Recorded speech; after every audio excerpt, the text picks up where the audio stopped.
Some deposits you hunt, and some deposits haunt you as a geologist. They keep you up at night. I know not all that may be coming, but be it what it will, I'll go to it. 5, 4, 3, 2. Okay, marking it.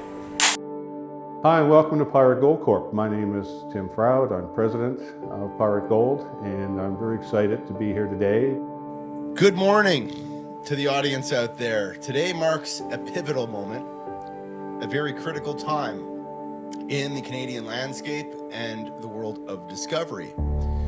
As far as Newfoundland goes, this might be one of the most profound discoveries ever made on the island. What I've dared, I've willed, and what I've willed, I'll do.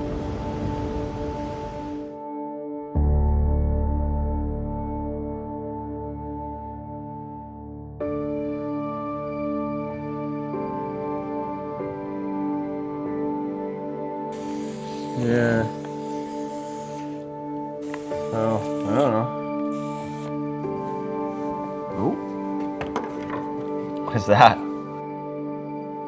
And so this area, it really kept him up at night. You know, was there going to be a porphyry? What was sitting underneath this thing? How does this all play in?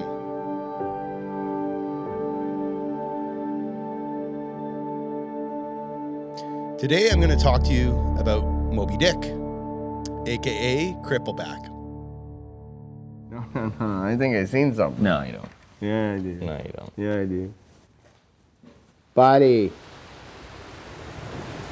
Towards thee I roll, thou all-destroying but unconquering whale.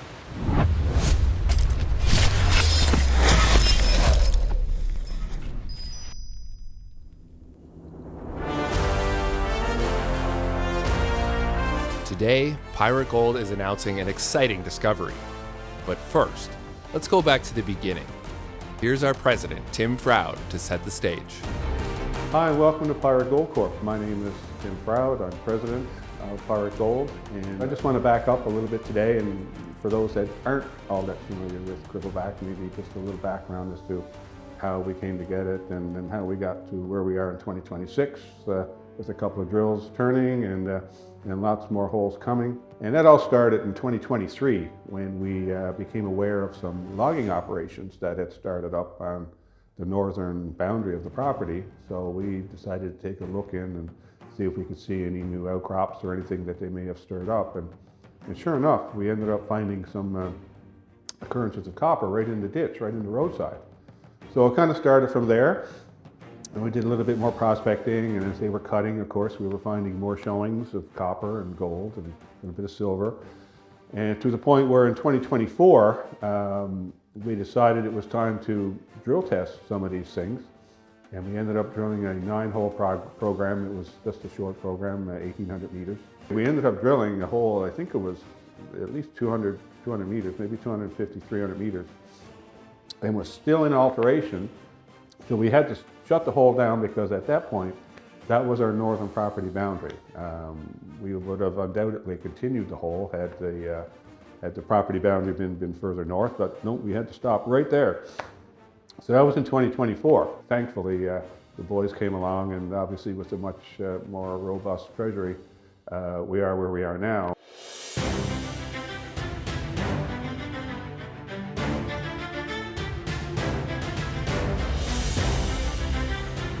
The drill core from hole 58 and hole 68 gave us our first glimpse of the beast lurking below.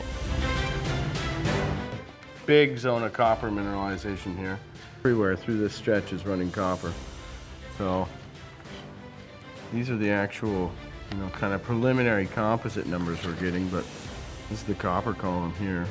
This is kind of the core of the copper mineralization, but I mean, we had well over 160 meters, and even outside of that 160 meters, it was highly anomalous for several hundred meters. We continued to stack drill holes and data, building the foundational layers of discovery. The evidence is mounting. All indications suggest the presence of a large copper-gold porphyry system. Copper, gold, porphyry, and epithermal deposits are the largest single source of copper on Earth. These include massive deposits such as Bingham Canyon and Cerro Verde. Copper, gold, porphyry, and epithermal systems are formed from deep magmatic intrusions. As the magma rises to surface, it exhausts magmatic fluid further up into the crust, depositing copper, gold, and molybdenum. Epithermal deposits are formed when surface water also reacts with magmatic intrusion and deposits copper and precious metals near the Earth's surface. Alteration in copper, gold, porphyry, and epithermal systems is the key to unlocking the minerals within. These systems often show predictable zonation of clay alteration that can extend for hundreds of meters. Geologists can measure the type of clay alteration using spectral analysis. Here's Dr. Miguel Nassif, consulting geologist, to help explain the results of the spectral analysis.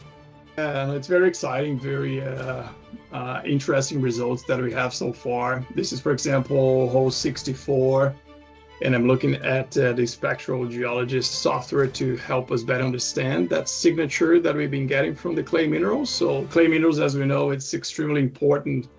It's just a key marker for epithermal porphyry systems, right? Recording that thermal evolution of the fluids and whatnot. So when we understand that, it will help vector properly into the core of the system, the more acidic parts of the system. For example, in hole 64, here we have a good widespread presence of pyrophyllite. That's a very key, unique clay mineral that only forms in particular conditions. And that's really surrounded by a lot of kaolinite in a general marker horizon of muscovite dominant system. So we got that defined mineral assemblage that spans for over 200 meters or more. Mineral exploration is all about the data integration. So when you have full geochemistry paired with spectral data, magnetic data, anything that's available to you to really read through the rocks and understand, again, the footprint of the hydrothermal system and see how it can really narrow into very, let's say, hidden treasures, right? We're looking for treasures here, and we are looking at hole 58, and we can see the correlation between gold values and copper values really showing up well. A good footprint of the metals in the system. And we can combine that with visual graphics of those spectral minerals that we were talking about that are key to us. So see how they correlate with the clay minerals. Excellent results, excellent correlation with our initial understanding of the magmatic hydrothermal system. So this is very, very rewarding. What we noted in this particular hole was, well over or very close to 200 meters of intense clay alteration, but the clay alteration that we see in this hole is over 590 meters in width. So it's extremely extensive. But it is core that you would expect to see Totally. in the core shack at the PDAC. Absolutely. Oh, absolutely. Like, hey, look at our spectacular thing. Yeah, absolutely. 100%. Next, we dive into the ancient geology of Crippleback to get an understanding of the genesis of the mineralization. Crippleback is a 40 by 8 kilometer Neoproterozoic quartz monzonite intrusion in central Newfoundland, a remnant of the geological past and much older than the surrounding rock. Its age is similar to the Roti intrusive suite and Valentine Lake intrusive suite, which are host to Newfoundland's two largest producing gold mines. The intrusion is thought to be the result of delamination or slab breakoff during extensional events dating 425 to 418 million years ago. Thinning of the crust during this time and associated calc-alkaline magnetism presents a strong potential to have epithermal or copper-gold porphyry-style mineralization. Pirate Gold has been hard at work over the past year, acquiring mineral rights for nearly the entire intrusion. This intrusion and large-scale alteration anomaly has never been tested. With the bulk of the Crippleback intrusion secured, we set to exploring. Now that we're all up to speed on the history of Crippleback, it's time to explore today's announcement. Pirate Gold has completed 4 holes at the Crippleback Lake Alteration Zone, hosted within the Crippleback Intrusive Suite. Extensive advanced argillic clay alteration has been noted in all 4 holes. Shown here are the spectral mineral signatures for montmorillonite, kaolinite, and porphyryte. The alteration envelope is like searching for a big white whale. And I'm holding here with me the spectral readouts from this hole. Is that we get into broad zones of porphyryte, and porphyryte was not something that was noted in the 2024 drilling at this location. Here we are looking at the downhole alteration envelopes, which reach up to 500 meters vertically in PGC-26-064. In 3D space, the advanced argillic alteration zone identified to date measures 3,100 meters long, 850 meters wide, and 500 meters deep, and the full extent of this zone along strike and to depth have yet to be found. This is our big white whale, Moby Dick.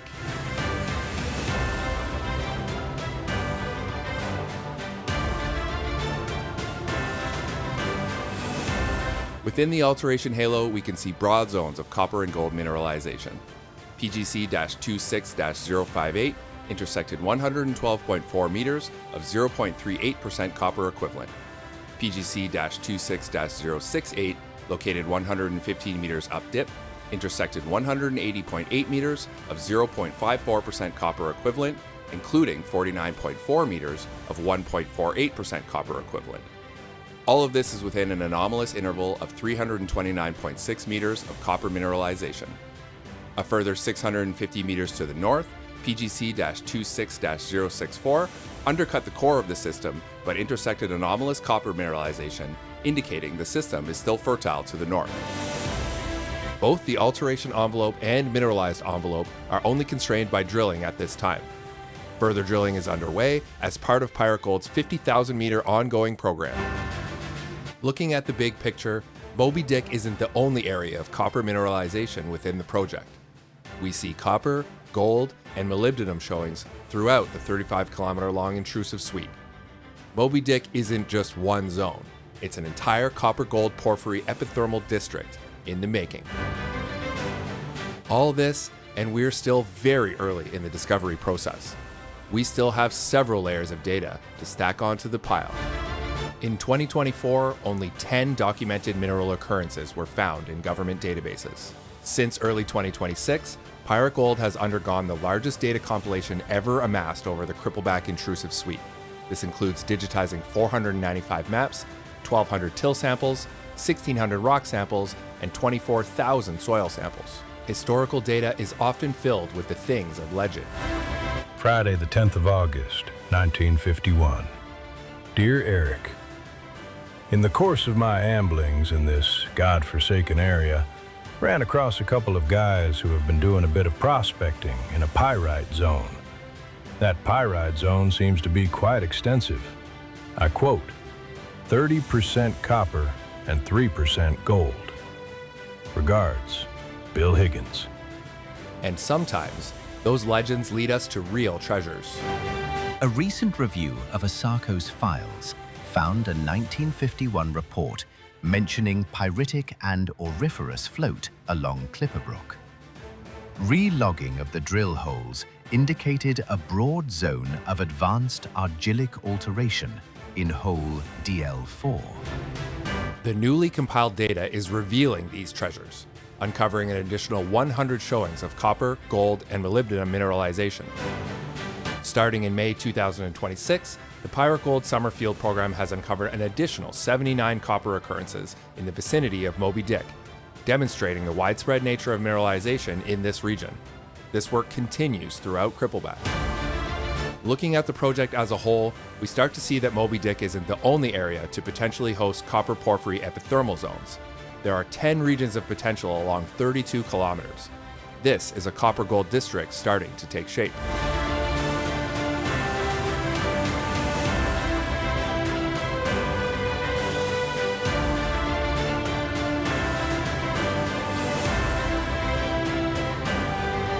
At last, the white whale surfaces. The hunt is on. Welcome to Crippleback.